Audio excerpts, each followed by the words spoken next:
Aprendei, pois, esta parábola da figueira. Quando os seus ramos surgem e as folhas começam a brotar, vocês sabem que o verão está próximo. Da mesma forma, quando virdes todas estas coisas, sabei que ele está próximo, às portas. Em verdade vos digo que não passará esta geração sem que todas estas coisas aconteçam. Que geração? A geração que vê essas coisas acontecendo, essas profecias se cumprindo, que eu acredito que seja a nossa geração. O céu e a terra passarão, mas as minhas palavras não hão de passar. Mas daquele dia e hora ninguém sabe, nem os anjos do céu, mas unicamente meu Pai. E como foi nos dias de Noé, assim será também a vinda do Filho do Homem. Porquanto, assim como nos dias anteriores ao dilúvio, comiam, bebiam, casavam e davam-se em casamento, até ao dia em que Noé entrou na arca.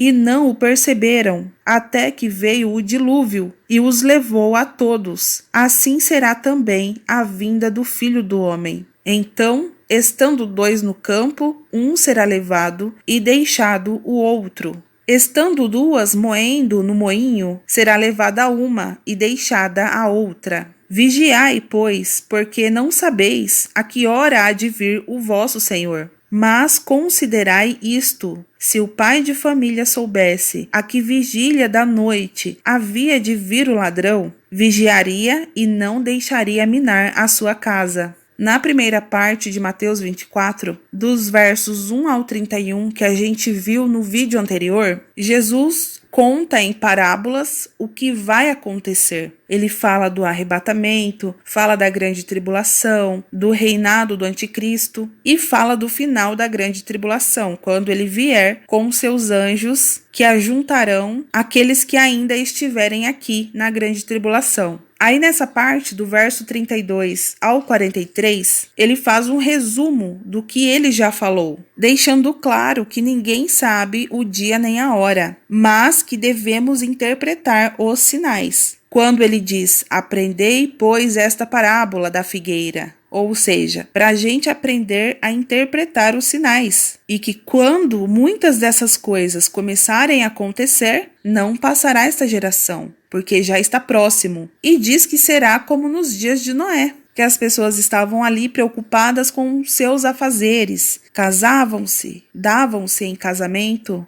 E aí no verso 40, quando ele diz: estando dois no campo, será levado um e deixado o outro. É exatamente a mesma coisa, só que com palavras diferentes do que ele disse no verso 18. E quem estiver no campo, não volte atrás a buscar as suas vestes. Porque dois estando no campo, um será levado, um pertence ao leão da tribo de Judá e irá fugir para a presença de Deus, e o outro permanecerá no campo, será deixado, e não dará tempo mais para ele voltar em casa buscar roupas, porque irá subir para a presença do Senhor quem já estiver preparado. Então, naquele momento, não adianta mais nada. A hora de preparação é agora. Estando duas moendo no moinho, será levada uma e deixada a outra, que é exatamente a mesma coisa. Vigiai, pois, porque não sabeis a hora que há de vir o vosso Senhor. Aí, a partir daqui, ele vai nos deixar instruções de como agir. Vigiai, pois, porque não sabeis a hora que há de vir o vosso Senhor. Mas considerai isto: se o pai de família soubesse a que vigília da noite havia de vir o ladrão, vigiaria e não deixaria minar a sua casa. Por isso, estai vós preparados também, porque o Filho do Homem há de vir a hora em que não penseis. Quem é, pois, o servo fiel e prudente, a quem o seu Senhor constituiu sobre os seus servos, para dar-lhes o sustento a seu tempo?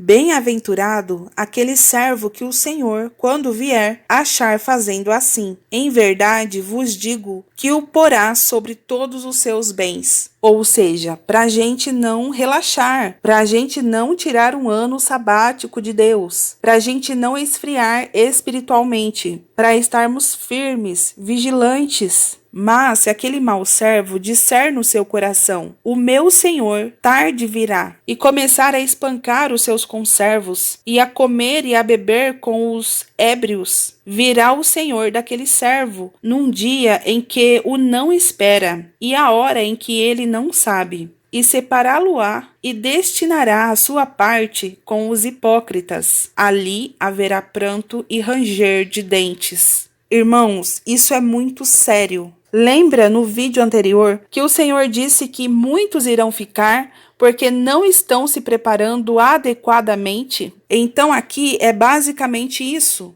São os servos que não estão se preparando adequadamente. E para entender melhor, a gente vai ler Isaías 13, que casa muito bem com essa última parte de Mateus 24.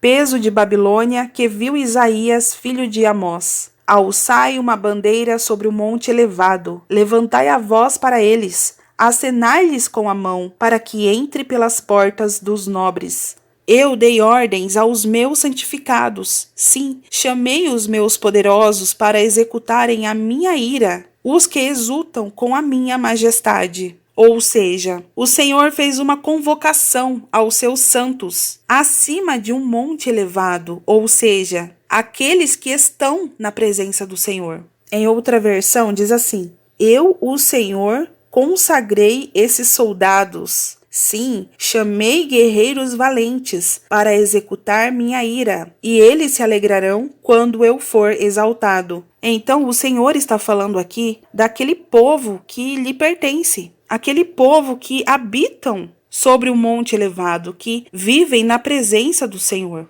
Os servos de quem Jesus fala em Mateus 24. Ai de quem o Senhor deu uma ordem, e quando ele voltar, não estiver cumprindo o que ele mandou, não estiver posicionado. Já se ouve a gritaria da multidão sobre os montes, como a de muito povo, o som do rebuliço de reinos e de nações congregados. O Senhor dos Exércitos passa em revista o exército de guerra. Já há uma multidão na presença do Senhor, clamando pelo arrebatamento. E o Senhor dos Exércitos passa em revista o exército de guerra. Ou seja, o Senhor está procurando no meio desse povo soldados de guerra posicionados, porque ainda há um trabalho a ser feito. Quem assistiu o vídeo sobre a revelação de Ezequiel capítulo 1? Vejam, vocês irão entender melhor. Então o Senhor está procurando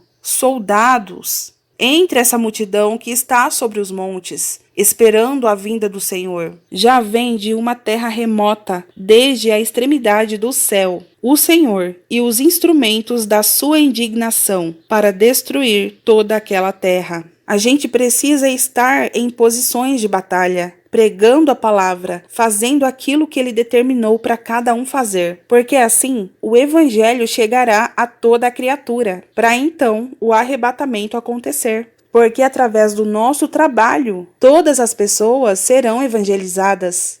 Clamai, pois o dia do Senhor está perto. Vem do Todo-Poderoso como assolação. Portanto, todas as nações se debilitarão, e o coração de todos os homens se desanimará, e assombrar-se-ão, e apoderar-se-ão deles dores e ais, e se angustiarão como a mulher com dores de parto. Cada um se espantará do seu próximo, os seus rostos serão rostos flamejantes. Em outra tradução diz rosto de medo, ou seja, é o que a gente já está vendo acontecer. Porque os irmãos, ao invés de estarem posicionados, estão ali só parados esperando o arrebatamento. Muitos, estão dessa forma. E muitos estão com o coração desanimado.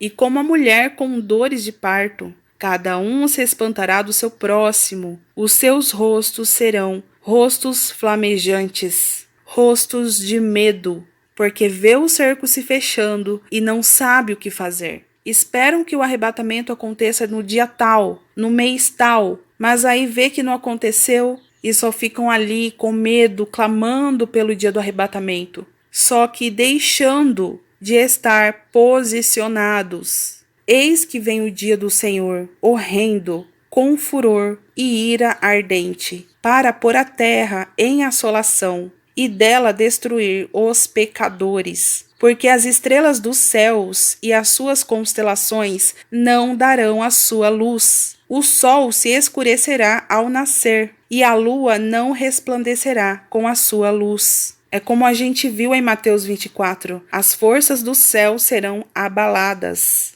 E visitarei sobre o mundo a maldade, e sobre os ímpios a sua iniquidade, e farei cessar a arrogância dos atrevidos, e abaterei a soberba dos tiranos.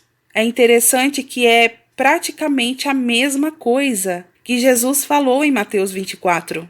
Aqui fala sobre o final da grande tribulação, quando os homens mexerem nas forças da natureza, e Jesus retornará no final da grande tribulação, e então ele vai aniquilar a maldade, os ímpios, a iniquidade, vai fazer cessar a arrogância, e abaterei a soberba dos tiranos. Então aqui claramente fala do final da grande tribulação, quando o Senhor retornar e acabar com o império dos ímpios. Até o verso 11, ele está falando da vinda do Senhor no final da grande tribulação. A partir do verso 12, ele fala do período da grande tribulação. Farei com que o homem seja mais precioso do que o ouro puro e mais raro do que o ouro fino de Ofir. Me lembrou a passagem que está em Amós, capítulo 8, verso 11, que diz assim: Eis que vem dias, diz o Senhor, em que enviarei fome sobre a terra, não fome de pão, nem sede de água, mas de ouvir a palavra do Senhor. E irão errantes de um mar até outro mar, e do norte até ao oriente. Correrão por toda parte, buscando a palavra do Senhor, mas não a acharão.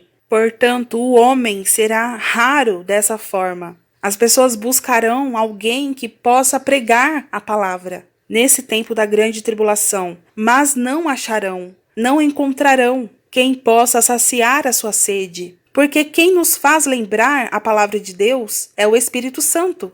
Mas o Espírito Santo de Deus não estará mais na terra. Não haverá consolo, não haverá conforto, não haverá esperança, não haverá quem sacie a sua sede e quem sacie a sua fome. Tudo que vai haver ali vai ser esperar a morte ou o final da grande tribulação. Por isso farei estremecer os céus, e a terra se moverá do seu lugar, por causa do furor do Senhor dos Exércitos, e por causa do dia da sua ardente ira. E cada um será como a corça que foge, e como a ovelha que ninguém recolhe. Cada um voltará para o seu povo, e cada um fugirá para a sua terra. Todo o que for achado será transpassado, e todo o que se unir a ele cairá à espada. Ou seja, todo cristão que for achado será morto. E quem se unir a ele, quem tiver as mesmas convicções, a mesma crença, cairá à espada. E as suas crianças serão transpassadas perante os seus olhos. E as suas casas serão saqueadas, e as suas mulheres violadas.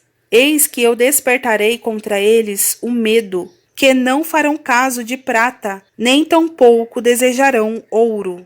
Então, irmãos, eu entendo aqui que o Senhor está falando essas palavras para aqueles servos que não estiverem preparados adequadamente, como a gente viu no verso 50 e 51 de Mateus 24. Virá o Senhor daquele servo num dia em que o não espera, e a hora em que ele não sabe, e separá-lo-á, e destinará a sua parte com os hipócritas. Ali haverá pranto e ranger de dentes. Por isso, precisamos nos preparar adequadamente para o dia que retornar o Senhor, porque senão, irmãos, iremos ficar